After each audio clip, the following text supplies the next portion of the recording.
Well, hello! It's time for another exciting episode of Pens in Use.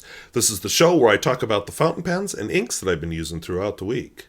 So, let's dive into it.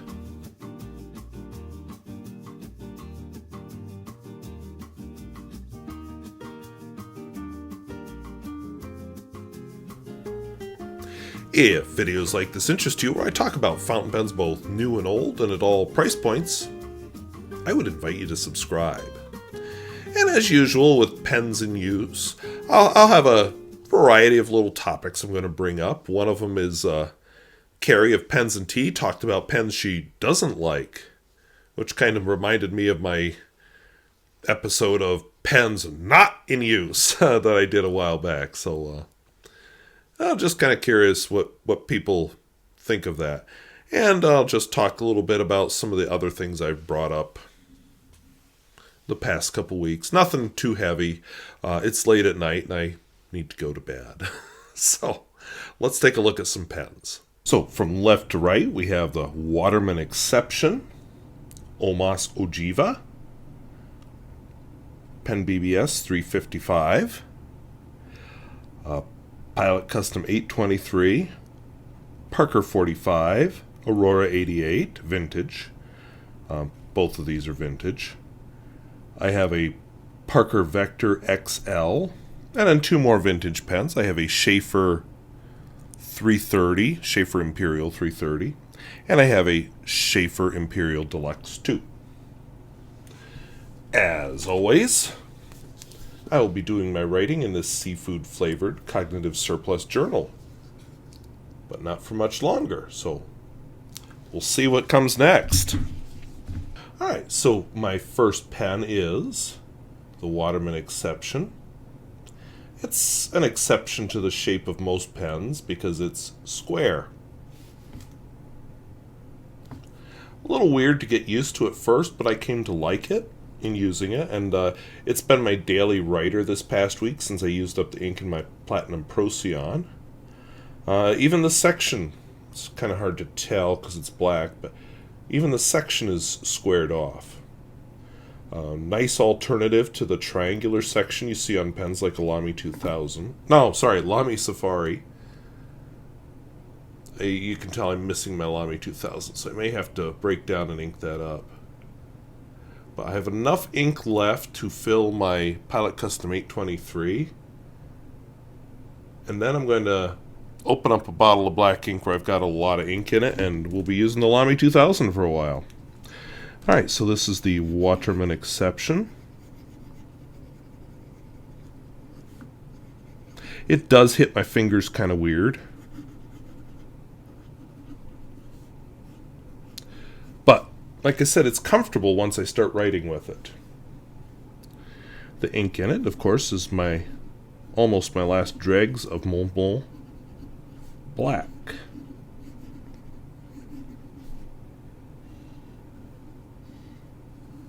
Now it's turned out to be a fairly nice black, nothing exceptional.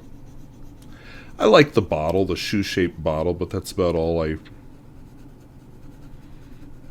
that's all that really stands out to me about this ink.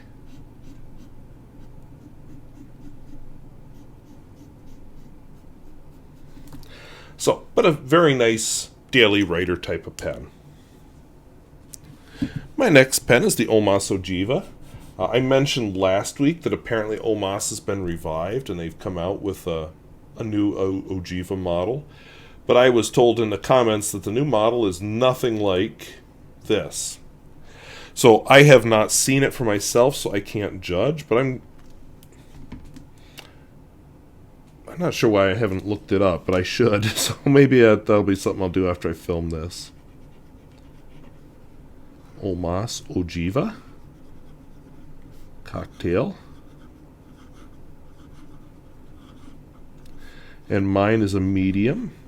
Extra flessibile. And I have been thinking, it's been a lot of years since I did my first impression. My first impression was not with this particular pen. It was one that was loaned to me, although the one that was loaned to me was this color and this nib. So, I remember thinking back then, oh, nib's nice, but I'd like a fine. And I remember what was it? The red I think I liked better, but then Omas suddenly was going out of business, and I saw this one at a good price, and I'm like, well, it wasn't a bad pen. It's actually a very nice pen. It's a shame what happened, but that's the business world.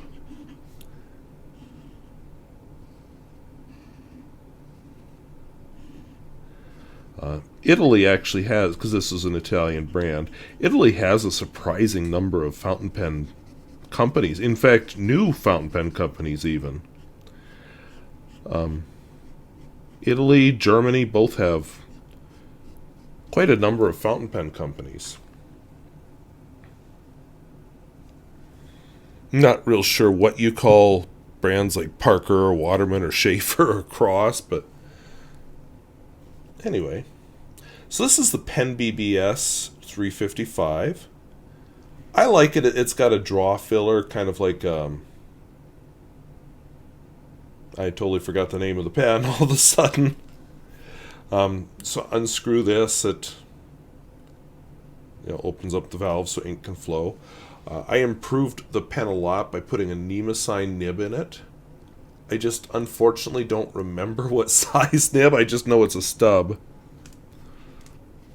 And Nemosine had some strange, or I shouldn't say strange, but unique stub widths.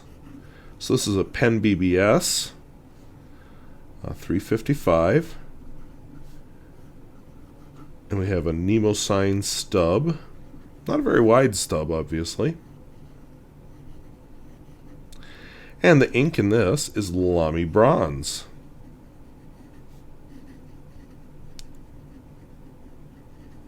Which is a special edition, but very attractive orange.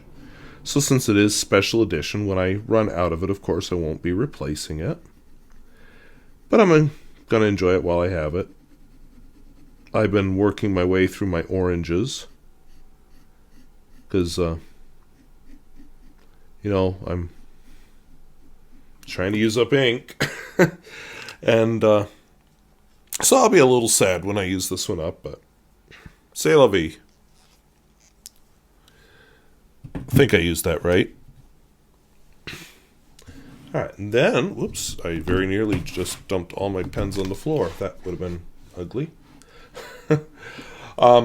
This is...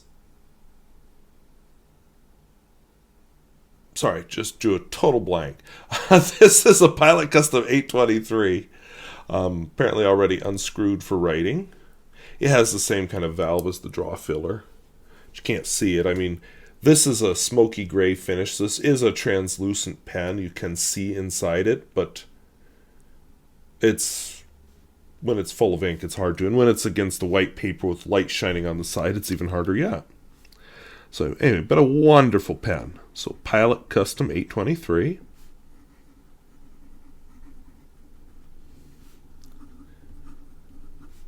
Has a broad nib, which is fun. And the ink in it is another special edition. It's Pelikan Edelstein Smoky Quartz. I like the Edelstein line.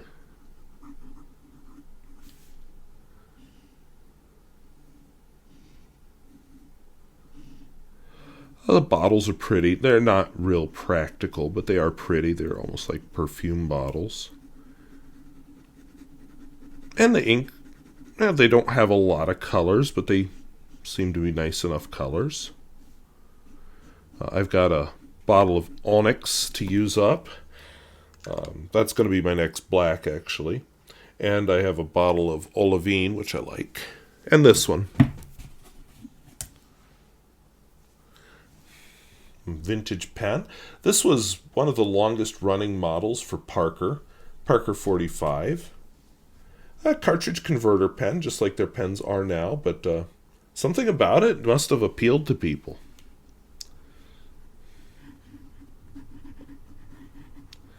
And it's comfortable in the hand. This is a fine nib. You can screw out the nib and put in different sizes. The ink in this one is Rohrer and Klingner.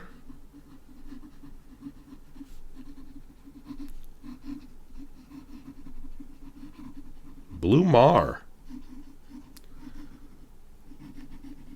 So again, trying to use up inks. I'm trying to use up this particular color family. Well, everything here I'm trying to use up the color family. So I've been focusing on this as my turquoise. And, you know, it is a very strong contender when I use up all my turquoise to be my turquoise. I've got, what, Lamy turquoise and some kind of a sailor ink yet to use up. Oh, let's see. Move this up again without knocking the pens on the floor. This is a Aurora 88 vintage. A lot older than me. Also, getting down toward empty. I don't know if you'll see it next week. Or maybe I'll ink it up again with the same ink. Nothing wrong with that. So it's an Aurora 88, and the ink in it is Rohrer and Klingner. You can see why I like this pen so well. And it's just comfortable. It's a well-made, well-designed pen. Rohrer and Klingner, Alt-goldgrün. I like the modern version of this also. I own 2 of them. Wouldn't mind owning another one, just with a plain, ordinary, fine nib on it.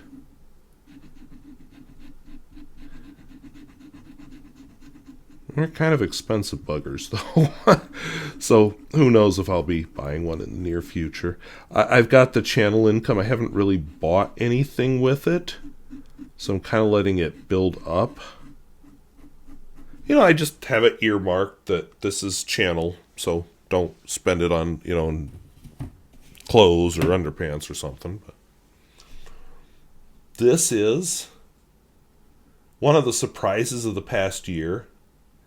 Parker Vector, the new model, so they call it the Parker Vector XL. And turns out to be a great writer. And there's a Waterman that's very similar that I also enjoy very much. So, you know, when I fill up my Pilot Custom 823 with the last dregs of the Montblanc Black, if there's still some left, I will probably use that pen, that Waterman, I forget its name, but Waterman, to use up the last of the black. So, lays down a nice line. This is just a nice pen to write with. So the ink in this is Noodler's. So I'm trying to use this bottle up. Gruene Cactus Eel. How do you spell that? It's weird. No wonder I'm having trouble. U-E-N-E Cactus Eel. So it's supposed to be a lubricated ink. All his inks, Nathan Tardif's inks that have eel in their name, are lubricated. That's supposed to lubricate the pen parts.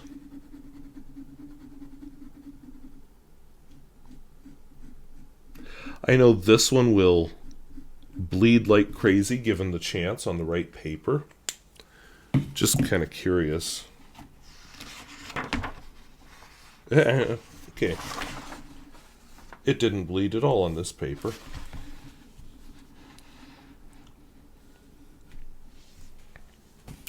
And then we have vintage pen of the 1970s. It looks like a pen of the 70s. Squared off. Well, on one end. White dot, all the business. Really short clip. That's one thing that strikes me. Open it. Has a kind of fetching inlaid nib. This one has a... It is a converter. This is an older converter. I can't remember, but I want to say I've tried the modern Sheaffer converter and it does fit. So, you know, when this one fails, if it fails, I can just use a modern converter. So this is a Sheaffer Imperial. My notes, it's written with a parentheses around Imperial. So Sheaffer Imperial 330.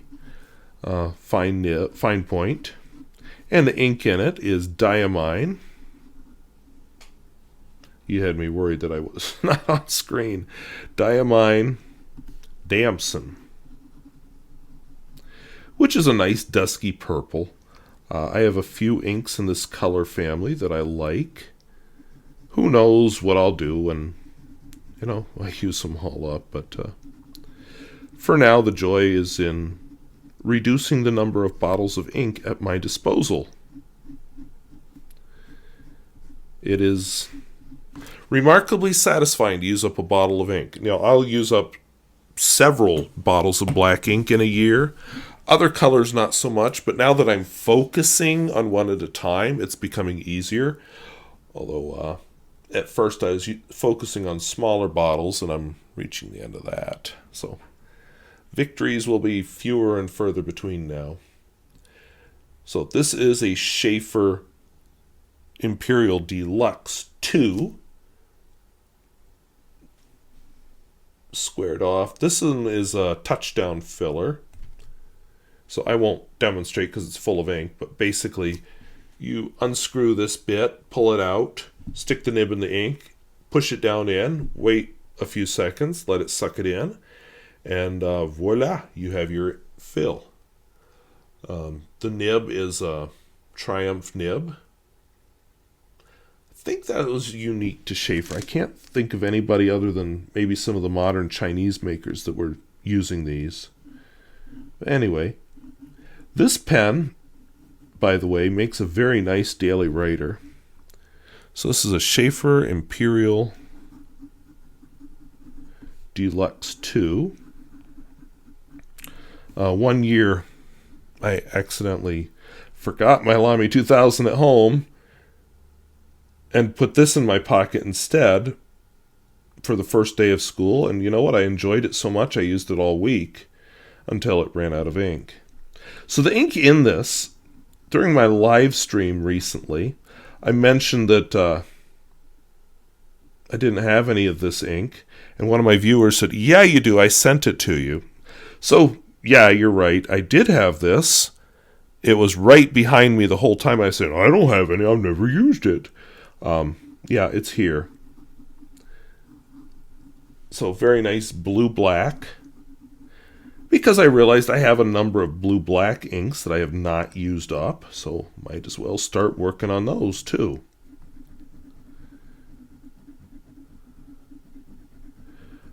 So I like this one. This is a very nice shade of blue-black.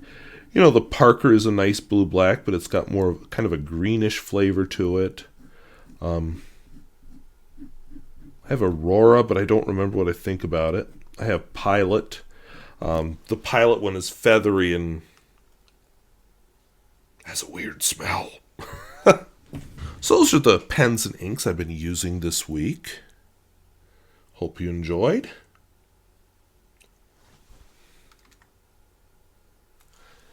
And now we're going to flip back to camera A.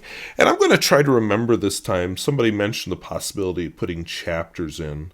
So I'm going to see if it's late at night, so maybe not this week. But I'm going to see if I'm feeling the energy to put chapter markers in. We'll see how that goes. By the time this is uploaded, I may not feel like that. I may be crashed in bed. So those are the pens and inks I've been using this week. Nice variety. I'm enjoying that Waterman Exception. I'm surprised it's taken me this long to ink it up again. It's a nice daily writer type of pen. When I get back on my regular thing of use the Lamy 2000 during school and something else in the summer and over the holiday break, that Waterman Exception definitely needs to be in there. On that note, Carrie of Pens and Tea did a video recently where she talked about pens she doesn't like. And I'll be honest, none of them particularly stuck out to me. I don't own or haven't used a lot of the ones she talked about. I've gone more the vintage route and just have not experimented much with modern pens in a few years. You saw a few tonight, but and I do buy them, but not very often. Most of what I buy has been vintage, and, I get attached to them because I repair them, and, yeah, then you're like, oh, that's my baby. But anyway, she talked about pens she doesn't like. So have I reviewed pens on here I don't like? I always try to find some kind of redeeming quality, something good about them. No pen is truly awful. Okay, except maybe the Stipula Etruria. I truly hate that pen. Wonderful nib, beautiful pen, but the nib just doesn't work in that pen. So, okay, so I do hate that one. But I try and think of others, and, most of the ones I've truly hated have been pens that I just couldn't get to work, like the Stipula Etruria. Pens like, I can't even remember all of them, but usually they were lower cost pens. I haven't had bad luck with the expensive pens other than the Stipula Etruria, thank God. But, yeah, that's where my hate is, I guess. I don't hate most pens.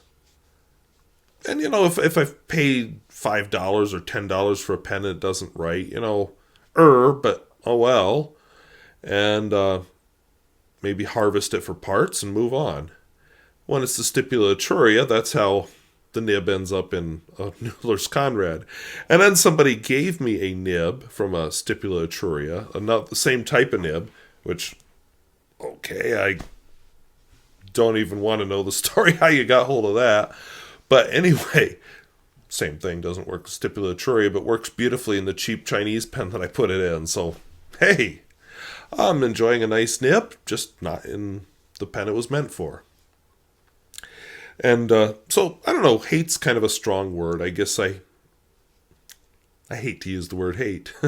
But no, seriously, I don't know that I hate pens, but there are pens that I definitely don't like.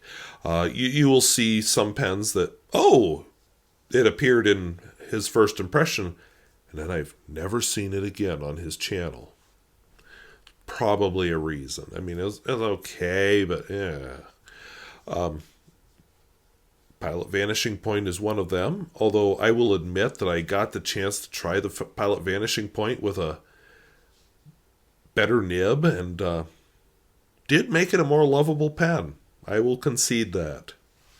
So, who knows? Sometimes pens are just waiting for the right nib, and sometimes pens, just, you like them, but you have others of the same type you like better.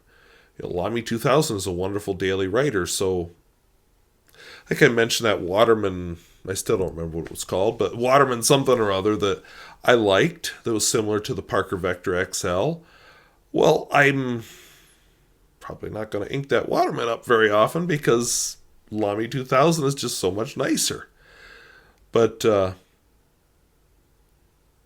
same thing. I've got a video coming up soon. I'm going to compare the Platinum 3776 with the Nakaya. I'm going to have the same nib on both pens, and the poor 3776 hasn't been inked up very much since I got the Nakaya with the same nib.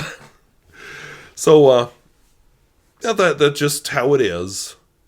If you have a nicer thing, you want to use it. And doesn't mean I hate it. It just means I like the other one better. Plus, I spent more money on it, so I want to use it. Get my money's worth out of it. Not that I ever will, but, So, but it was interesting to think about, if I were to make a list like she did with 5 pens that I hate, and I'd say don't like real well, what would be on it?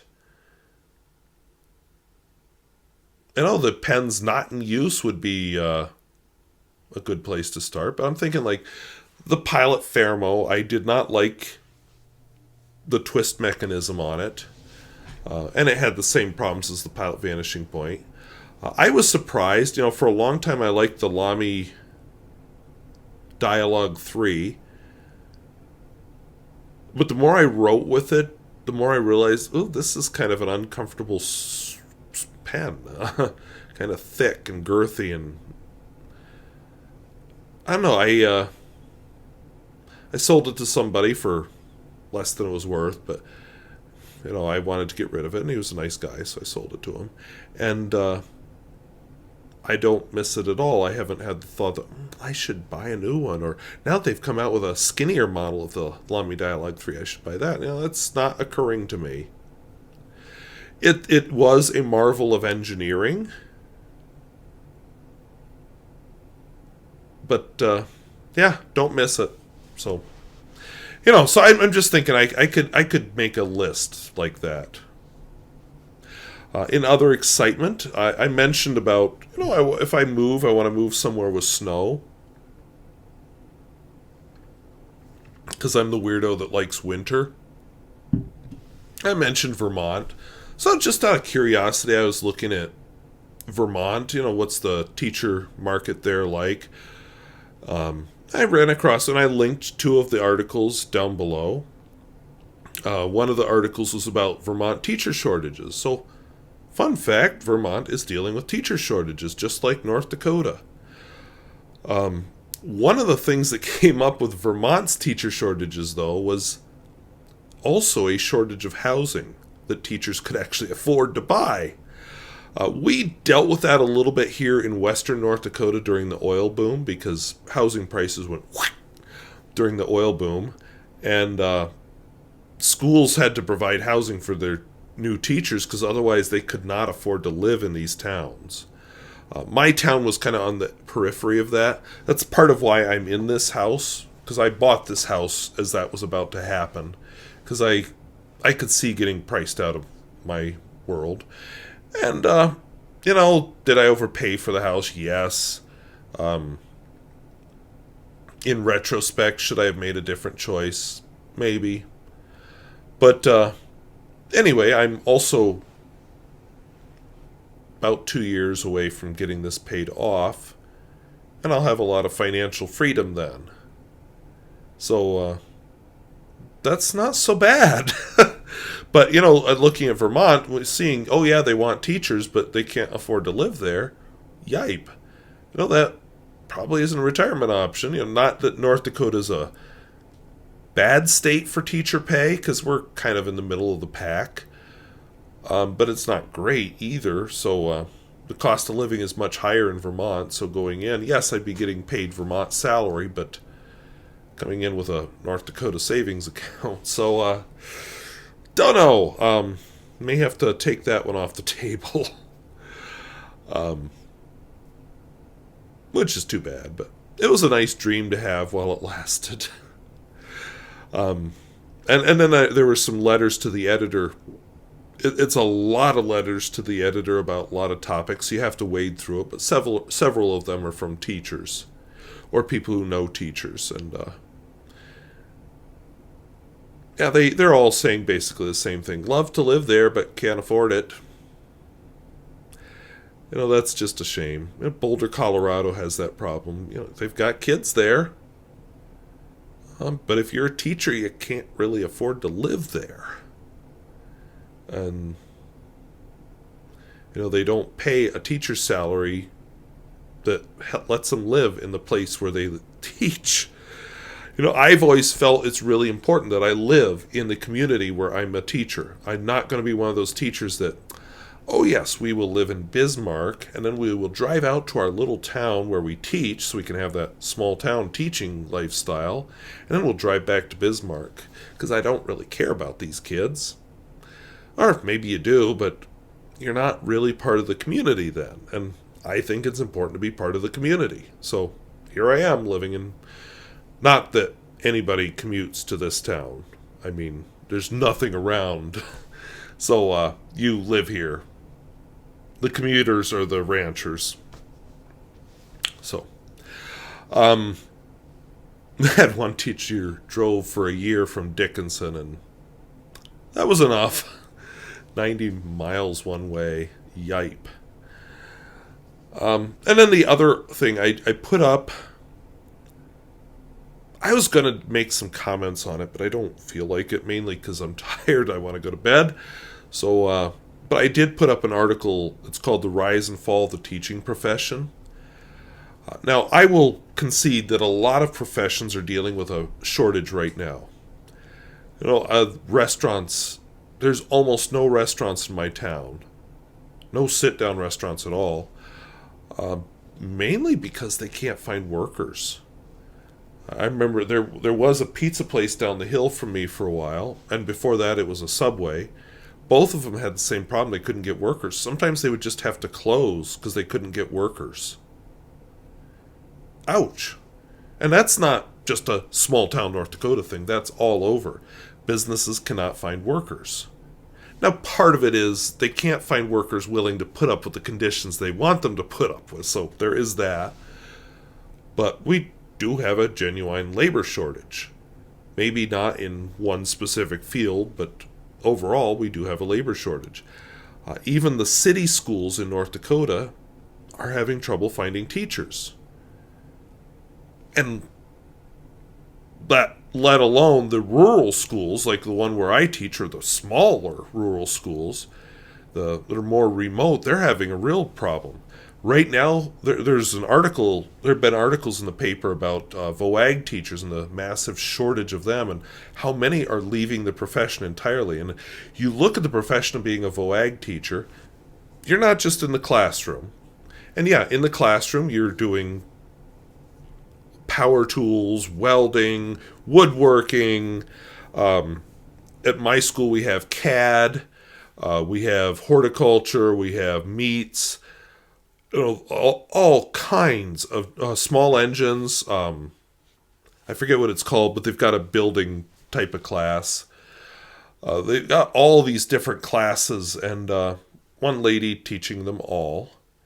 And, on top of that, you have to be the FFA advisor.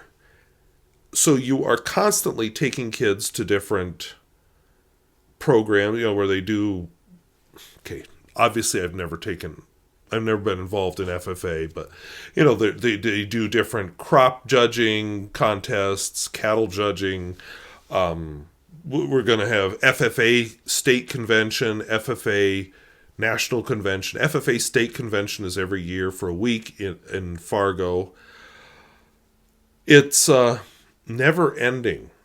She gives up so many weekends and so much of her free time because of that part of her job. And the pay just isn't enough. And, I really see why so many are just burning out and giving up. You do the job, you put in all this extra time, and just like any teacher, it's constant criticism. It's never, thank you for doing all these extra things. Thank you for teaching my kid. It's always criticism of, why aren't you in this special program to give up even more of your free time? It's never ending. And I think until they get a handle on that side of it, you're not going to solve this shortage of VOAG teachers. I don't see how you can. And you got to work on the working conditions for teachers. Pay also, but working conditions, because a lot of people are just saying, I could make more money doing something else, so why do this? I'm not even appreciated doing this. And now we have governments actually attacking teachers and treating us like we are criminals. And we'll have to get into that someday. I don't want to get into it today, but there's one bill in front of the legislature here in North Dakota right now that is just insane.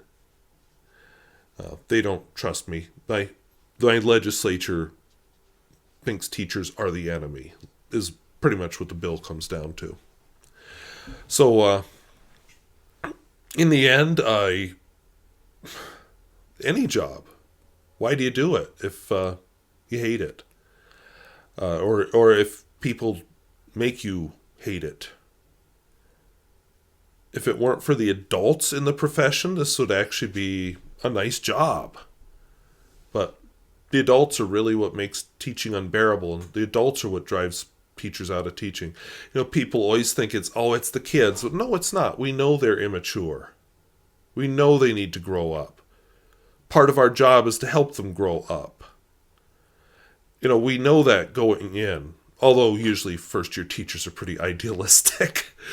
But we know that going in. But it's the adults, really, that drive people out of teaching. When I've talked to teachers who retire, a lot of them say, I would have liked to have stayed, but then they'll mention some group of adults, sometimes parents, sometimes school boards, sometimes administrators. I haven't met any, okay, I won't say I haven't met anybody, but I haven't met very many that leave, the experienced teachers that leave because of the kids. Yes, new teachers, different ball game. A lot of new teachers leave because of the kids, because it takes practice to learn how to be in a classroom, grow that thick skin, have that firm manner when you need it, and yet that kindness and patience, and it just takes practice. And most teachers, if they leave the profession, it used to be within the first 5 years, because they just haven't built all that up yet. And it doesn't make teaching anything special. Plenty of professions. Nursing is dealing with it in a big way. Was it New York City? I'm going off my outline now. New York City, I think, was having nurses striking because they were being given too many patients, and yet they're still liable if something happens with one of those patients. So I'm going to tell you a horror story that happened to somebody I know. I'm trying not to be too identifying and specific, but she had some spinal issues and she had some surgery. So she was in a hospital and needed to be moved, and they had a special way to move her that required 2 people. Well, one person came in to do it, dropped her. She ended up spending what was left of her life, which maybe mercifully wasn't very long, paralyzed and in pain and knowing that she'll never walk again. Why? Because one nurse tried to do the job of 2. Now, I don't know enough specifics to know was it understaffing? Was it somebody just didn't want to wait? Or was it somebody said, that's stupid, you don't need 2 people to do this? I don't know. I guess I don't want to know. But, life snuffed out because of that. But that's the kind of thing that happens when you have a shortage of staffing. I have substituted several times during what should be my prep hour because we don't have enough teachers. So, guess what? You give up your prep hour. I don't sit around during my prep hour. I prep during my prep hour. So giving that up, so now I got to do more prepping outside of school in my time that I'm not paid for. So they expect you to sacrifice, because of course you went into teaching because you want to sacrifice all the time. Well, no, I don't. I got a life. And that was a lesson too. I figured out fairly quickly when I started teaching that no, you have a life. It's just as valid as anything else. And I don't live to teach. I teach to live. That's my job. So anyway, I guess I'm leaving you on a downer, but I will point out, I just looked down here. I hope I've been in focus this whole time. Shouldn't do this when I'm tired. Anyway, I'm going to try to put chapters on this. We'll see if I can figure out how to do it. And